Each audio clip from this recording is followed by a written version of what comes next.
Whew. All right, y'all. Y'all know what time it is. It's time for a new series. First things first, let's wake up the room. This is my new everyday clearing spray by Tarot by Bronx. I have not officially launched this product yet, but y'all see me spraying things in the beginning of my videos. And so you can buy that. That is for whenever you're about to do a reading, if you're a spiritual worker, if you need some freshening up in your life, if you need some clearing, you need a boost, get you that right there when it's time. All right. So hello, beautiful people. Welcome to my channel, Tarot by Bronx. This is Tarot Talk. These are Tarot Tinks, and I'm your host, Boogie Down Bronx. And I'm here to take care of everybody who's watching. Most likely you're seeing this from Patreon. I might release this video early access because I want to draw more people into this series. So this is the planets through the houses. Oftentimes I don't have enough time to respond to everybody's videos, or everybody's like, what does this planet mean if I have it in this house? And what does that mean? What if I have no planets? And so I thought, I am ready to create a new series. I feel like I've learned enough about astrology now where I can answer these questions. I know what to say. I know a lot about astrology now. So tarot reader plus astrologist combined.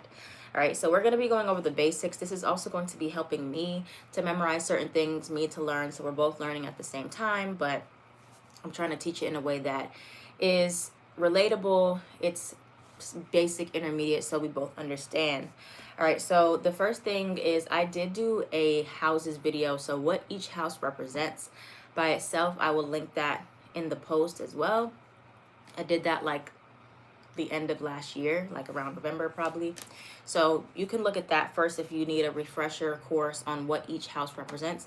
I'll also kind of go over that in this video, but we're not going to spend too much time going through what the houses represent, more so the planet's influences on the houses. All right, so that's that part. All right, so one common question that people ask me, what if you have no planets in a house? Is it bad? You don't have a planet in every house because there's not enough planets. We have more houses than planets. So there's 10 planets altogether and 12 houses or something like that.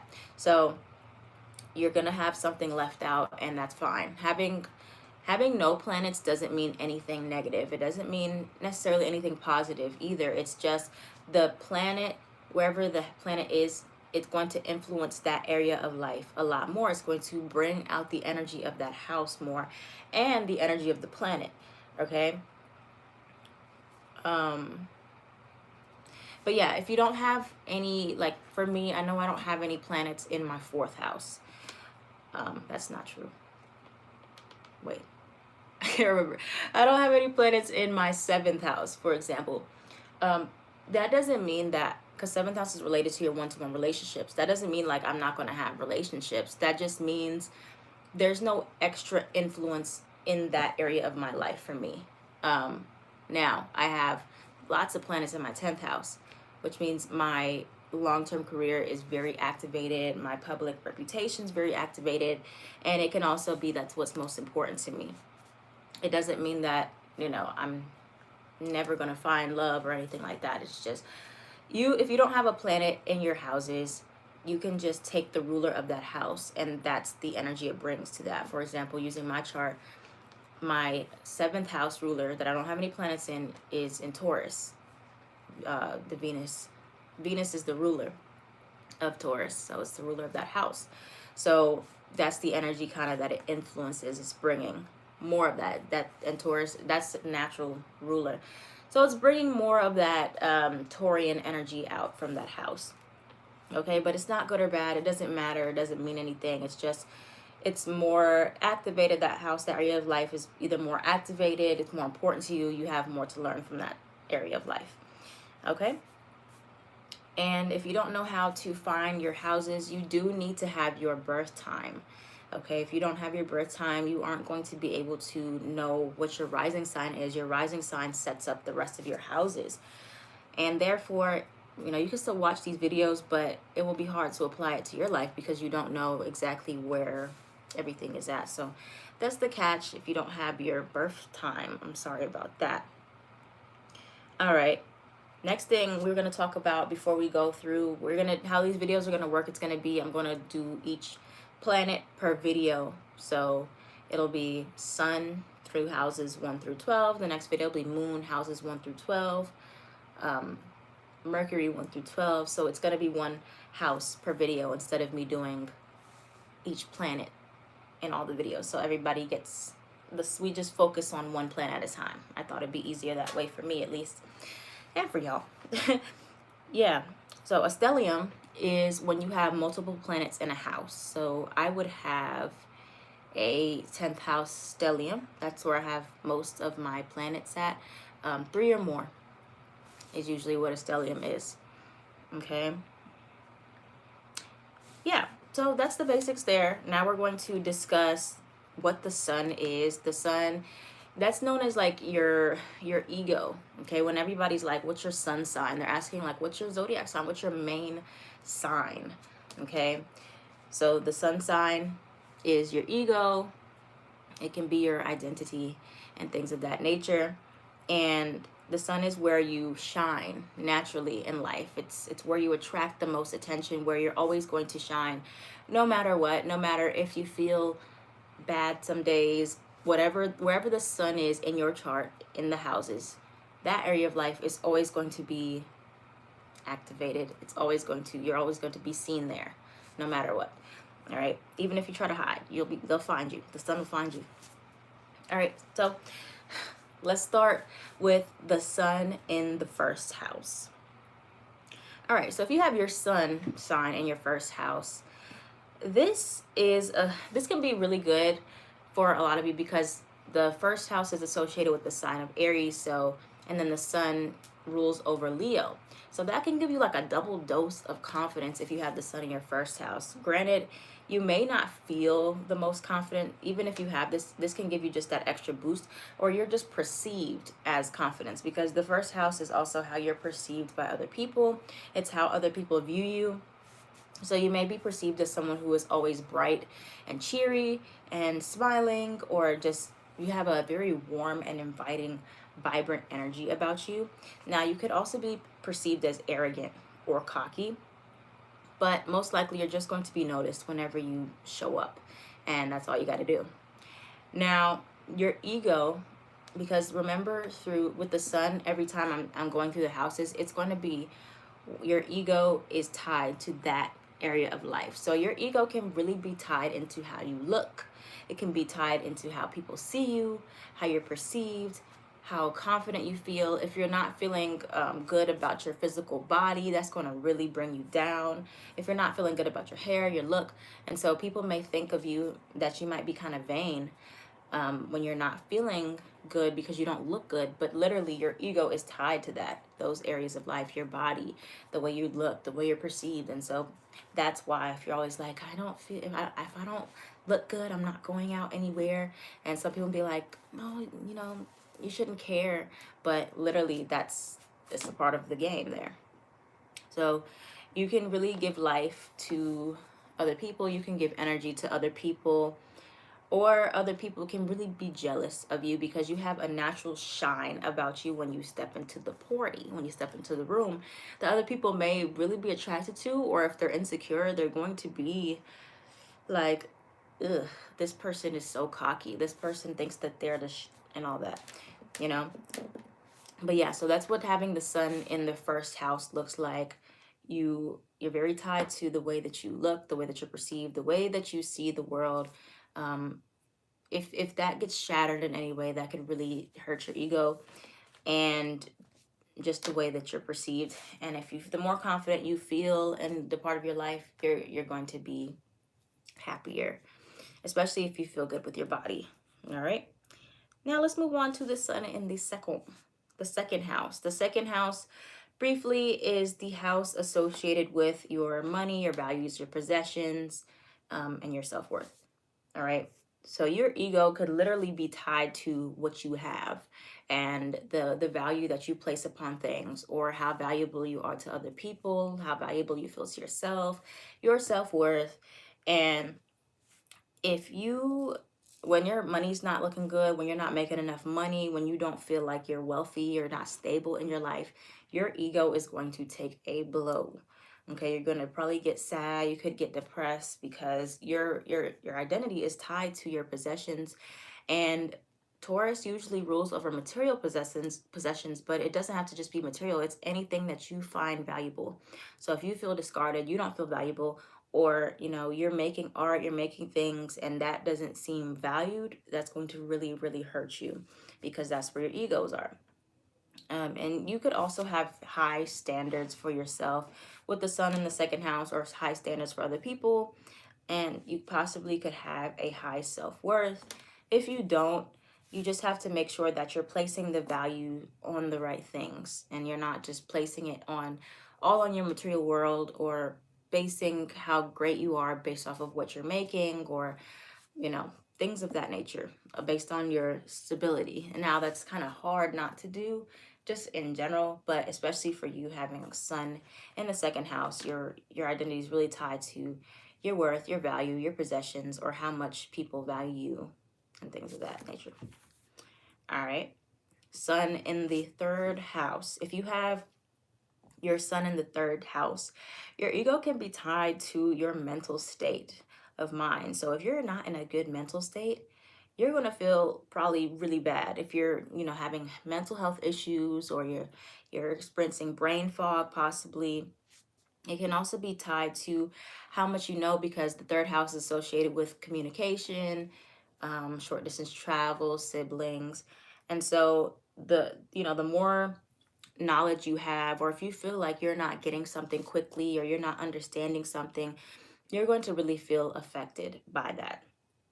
All right, your ego is tied to how much you can learn new things, how much you can understand concepts, make them make sense for you, and how good of a communicator you are. People with the sun in the third house are probably really great communicators, because they just know how to use that to their advantage. That's how they shine.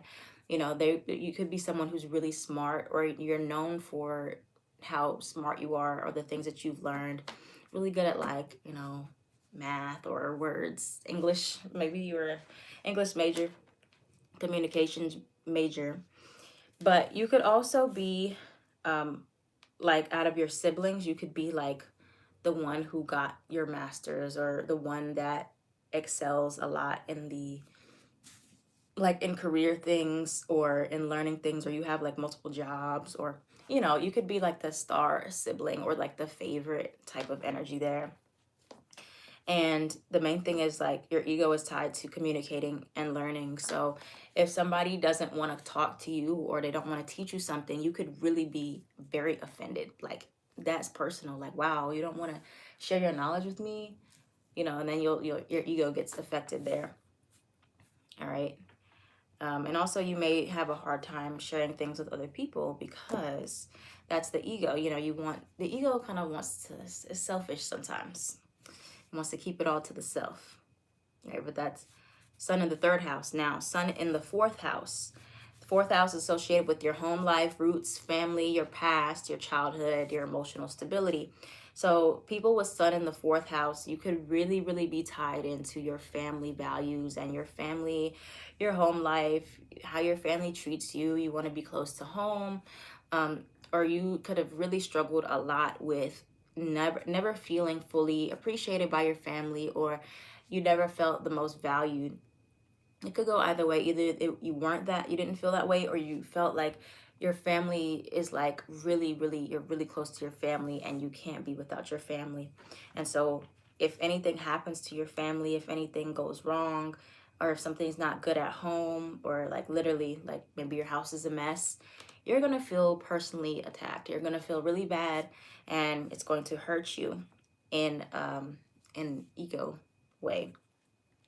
So family can really make or break you here with sun in the fourth house. And then you really need to tackle any childhood trauma with this placement, because if you don't, it'll really affect your relationships in the future. Like all relationships, you want to make sure that you're healing that. Because sun in the fourth house with your ego, you've taken everything very personally. What your family does, what they didn't do, how they hurt you, and that is stored as trauma from the ego, and the ego holds on to that. So you really need to work through that and understand that some things that they did, that nothing was like valid if they hurt you in any way, but some things they were just ignorant to. Okay, and our families are ignorant to that, but you can be a better family member, or you can be a better parent for your children if you decide to have children. All right, sun in the fifth house. Sun in the fifth house. So your ego is tied to the fifth house, associated with your creativity, your self expression, how much fun you're having, romance, children. So your ego can really be tied to self expression and having fun if you have sun in the fifth house. This is a really great placement. Off the top of my head, I believe like Janae Aiko has this here, I think, because that's the only person that I remember has sun in the fifth house. But really, with sun in the fifth house, you're always going to shine. Oh, also with sun in the fourth house, I forgot to say, you may shine in your family life, or you may be like the favorite also. So third house and fourth house, you may be like the favorite. But sun in the fifth house is tied to self-expression, and therefore your ego is tied to like how much you can express yourself. So if you feel like you're expressing yourself, your talents, and it gets rejected, that's going to hurt you. Like if you're putting yourself into your craft and it's not getting received, that's going to really sting. Okay, or like when it comes down to romance or flings, if you get rejected in that way, or it's not reciprocated, it could really hurt. And the main thing is you really want to be noticed for what you're good at, for the things that come naturally to you, for your hobbies, for your creative expression. All right. And with this, the fifth house is associated with Leo. So having that extra dose with the sun in there, you can really come across as self-centered, or just really, really confident when it comes to what you're saying, what you're doing. When you're having fun, people are attracted to seeing you do things. But you have to just be careful that you don't place too much value on the recognition that you're receiving from other people, because sun in the fifth house people, this can really happen to you.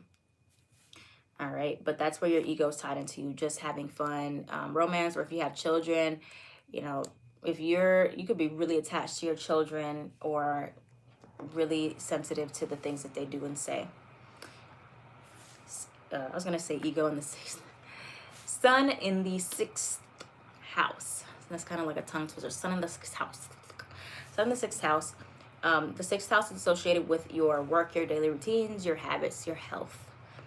Alrighty, and service. Your ego is tied to all of those things. So it could be tied to your routines, like you're someone that you love having a solid routine for yourself. You don't like when your routine is thrown off, and you're also really work oriented. Like you like to produce really good work, and when you're not producing work, or when you're not working, you're not having a good routine, you feel very affected by that. And also with your health, if you're not feeling good health wise, this sun in the sixth house is very important that you take care of your health, because if you don't, you're really going to feel bogged down, or you could get into a depression possibly. But the main thing is here also, you have to be careful of being codependent, because if you're not feeling needed, you're not feeling useful, you feel like you're not a good person. You feel like you're just the worst person in the world, or if you're not needed, if you're not of service, then you're worthless. Okay, that's anything with the sun in all of these houses. If something is happening there in a negative way, you're going to feel worthless, and that's not the case there. But health issues could really feel like you're dying, the end of the world type of thing. But you love recognition for your work and for healing and being of service, but just try not to depend too much on that, and know that health issues are not personal. Everybody struggles with health issues at some point in their life. Sun in the sixth house. All right, sun in the seventh house. You guys could also struggle with codependency, but kind of in a different way. So having your sun in the seventh house is associated with your relationships, your one-to-one relationships, and this could be romantic mainly, marriage, commitments, business partners, contracts, anything like that. So your ego is literally tied into your relationships. You get that ego boost whenever you're with someone, or whenever you've these people, I feel like, can really slip into um, being gravitated towards emotionally unavailable people, or people who don't treat them well, abusive relationships, because if you don't have a high self-esteem here, then you're going to base your self-esteem off of how other people treat you. So if you have an emotionally unavailable person and you're chasing them, and then they start to like become available, which they're never really fully available, you're going to get an ego boost, and you're going to be like, oh wow, see, I am valuable, like I am worthy. And you can find yourself always chasing the wrong people because you always are looking for that ego boost instead of working on feeling worthy by yourself, as far as like you don't need somebody else to make you feel worthy first. You're always going to slip into that pattern of always looking for validation from other people. Okay, so you can really struggle with codependency, and you need to feel needed through relationships, but your identity can get lost in the other person, and then you struggle, then you have to find it all over again. All right. You also could be like really attracted to like celebrity people. You may date people with a high status, or like who are celebrities, because the sun, seventh house. So you may like people with a lot of that get a lot of attention, or you like the way that you look with people. All right. That's seventh house. Now, I don't know if y'all can hear that. It's a motorcycle. Sun in the eighth house. This one was an interesting one. This one was a really interesting one. It's a little strange. Eighth house is associated with intimacy, sex, merging, death, and rebirth. So you could really find with your sun in the eighth house that you're really tied to, your ego is tied to like how close you can feel with someone. It could really be tied into sex as well. Like you get an ego boost when you have sex with someone, or have sex with someone really attractive, or that's like really, it really stimulates you with having sun in the eighth house. Also, just you being tied to like the darker parts of life, and you feel like you're tied into, could be the occult themes, spiritual themes, into like hoodoo or mediumship, or you could just be really drawn to like drama. All right, this doesn't have to be drama for yourself. This can just be the dramatic, something like it's like chaotic. So you could have had a life, or you have a life that is very chaotic. It's very transformative, because the sun there, people may from the outside looking in be like, damn, they have a crazy life. Like if you ever tell people about your life stories or what you've been through, people are probably like, oh my gosh, you went through that and you're still here.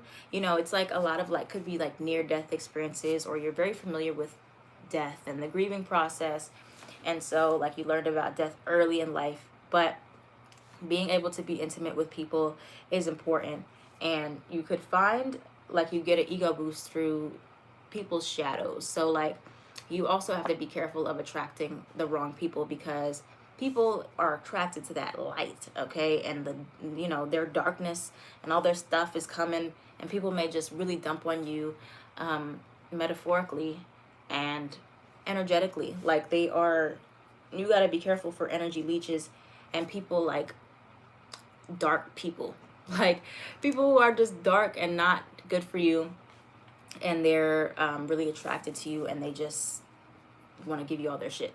Okay. Let's see. Oh, also like other people's assets may be a thing. So people may just give you stuff. Like people may just give you money. They may just give you food. You may be really good at attracting things from other people, and that can make you feel really good when you're able to like get something from somebody, or somebody just gives you something freely. Okay.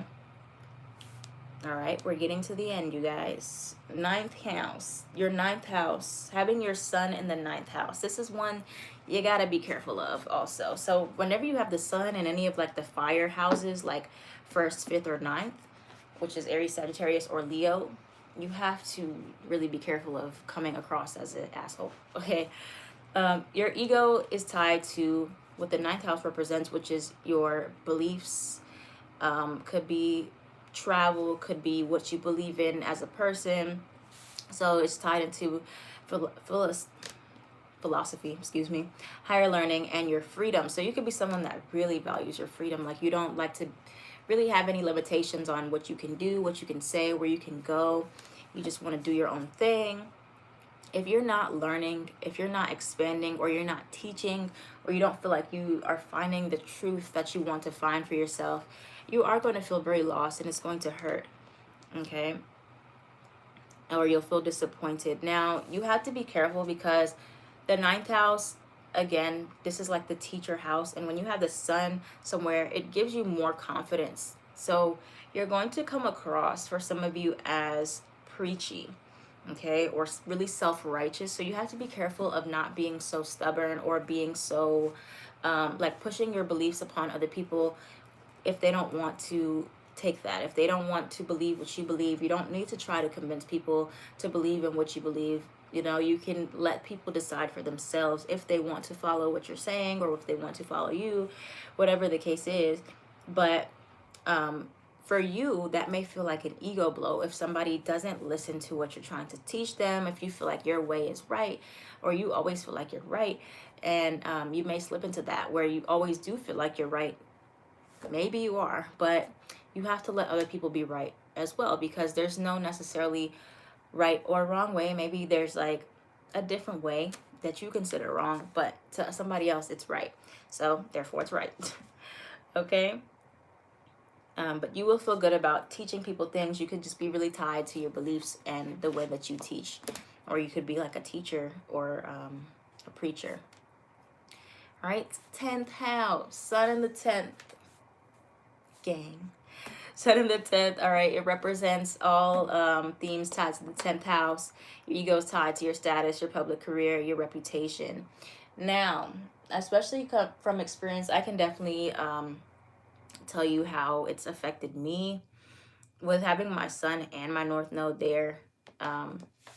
It's interesting, but having your sun in the 10th house, your ego is tied to how successful you are, what type of legacy you're leaving behind, how much you're growing in your career. So we take status very seriously. We do not like to do anything to taint our reputation. Also, the sun's where you shine. So you are likely, if you have your sun in the 10th house, you need a career that is very that where you can shine, where you can show your gifts off, where you can be open, and you're always going to draw attention. Doesn't matter where. Okay, if you're in, I'll say this, I feel like this is the case. If you're in the wrong field of work, you're going to attract the wrong type of attention. Like you're going to attract jealous people. Okay, but if you're in the right field of work, you're going to attract a lot of good attention, a lot of praise, a lot of, attention in the best ways you want to. That's at least been my experience when I'm working at jobs where I'm not really showcasing my talents. I'm just there. I've noticed that people are very jealous. They're very intimidated by me. But when I'm in the right lane for me, I can kind of be in control of what I'm doing. I might have some haters here and there, but it's never like I'm attracting bad attention or people are just blatantly jealous. But you have to be careful, because if your ego is tied to how much recognition and how successful you are, and this isn't in the way of like money, this is just in the way of validation, this is just the way of being seen. If you're not being seen as much as you want, if you're not being recognized for what you're doing, if you're hitting like a plateau in your career, hurts. It feels like you are just horrible and you've never done anything right in your life. That's how I feel about it though. Okay. But you will always shine no matter what you're doing. And you just have to be careful of not doing things for the wrong reasons just to get recognized, just to get a pat on the back, just to be like, you did a good job. Because it's not always going to come. Okay. So still keep doing what you do. You'll get the shine regardless. All right. Sun in the 11th house. 11th house themes your friendships, your community, social media, groups of people, and your long-term hopes and wishes and dreams. So your ego for you, if you have your sun in the 11th house, is really going to be tied into your community, how connected you feel to your community. It could be how connected you feel to social media. Like you might prefer to get recognition through social media. And if you're not really getting that, it could hurt your feelings, or just how close you feel to your friends. Like friendships may be more important to you than relationships for many of you. And you're closer to your friends than romantic partners. But you're always going to stand out in the crowd. That's where you're going to stand out the most. So I feel like 10th house sun more so stands out on their own. And then um 11th house sun stands out in a group. So if you're looking for more attention, you go in a group, the eyes are going to be on you, okay? And what you have to say, that's how you're going to reach more people. That's how people are going to really listen to you. Versus, you may get lost in the void if you're just out there on your own. But at the same time, because you're so connected and your identity is tied to your friendships, your community, you may get lost in the crowd, and you may really um, make decisions based off of what your friends think and what your community thinks of you. And so you're not really being as authentic as you should be. Okay, but you like to bring people together. Possibly you like to, teach people things. You could be like the ringleader of your group, and things of that nature. You like to lead the pack. Okay. 12th house. 12th house sun. This one this one is, like, I would say, definitely the most challenging to have anywhere in the houses. Your sun in the 12th house, because the sun is where you shine. It's bright, and the 12th house is associated with loss, hidden things, the subconscious mind, healing, the spiritual world, the subconscious, the unknown. And so that literally means your ego is lost. Okay, not to scare you. What's lost can always be found. It's not necessarily lost, it's just a little hidden. So you may feel like you have identity issues a lot of your life. But your ego is tied to your privacy, your rest, and you may feel like you just don't know who you are a lot of the times, or you feel like you have a hard time being seen for you, or getting recognized, or like you are hidden a lot. Okay, that may be a very prominent theme for you, that you as a person are going to be hidden, or you're going to feel like you're not getting recognized, or you're going to feel like people hide you, because your sun is literally in the house. Who your ego, your identity is literally in the house of hidden things. So you may feel like people just brush you to the side. And so I know that that can't feel good, and that's a struggle. But at the same token, you may also prefer, like, you get a ego boost, you feel energized in your alone time, or when you're isolated. But sun in the 12th, you're very connected to the spiritual world, okay? Because wherever the sun is, again, you still shine. You're still shining. So it's like the more you tap into your mind, your thoughts, your meditation especially is really good for you guys. Your dreams, the more you're really in tune with your high priestess energy, your feminine energy, the more you're going to feel like you know exactly who you are. When you find yourself, it's not going to come from out there. It's not going to come from any worldly themes. It's going to come from spirituality. It's going to come from really taking the time to know who you are alone, and meditation. And that's actually the best way to know who you are, because earthly things, relationships, money, people will never be able to tell you who you are. That's just like building blocks of, like, pieces of who you are. But who you really are, most people don't know, because we don't take enough time by ourselves to see and figure out who that is. Okay, so you, out of anybody else, you'll know more about who you are than any of these people know who we are. Okay, so that's a good thing. The more you'll feel seen, the more you'll understand, the more you're connected to your spirituality. You have to be careful with your boundaries, because the 12th house knows no boundaries. So people are always going to be invading your space, invading your privacy. But your peace, your true inner peace and validation and recognition is going to be found within, because you're going to be so in tune with yourself. And then that'll help you know who's in tune with you and who you should be in tune with. Okay. So that's all we have for sun through the houses. I hope you enjoyed this series so far. Next we'll be doing moon. I don't have a schedule for this, so it's just whenever I feel like it. All right. If you have any questions, let me know down in the comments down below. I am at Tarot by Bronx.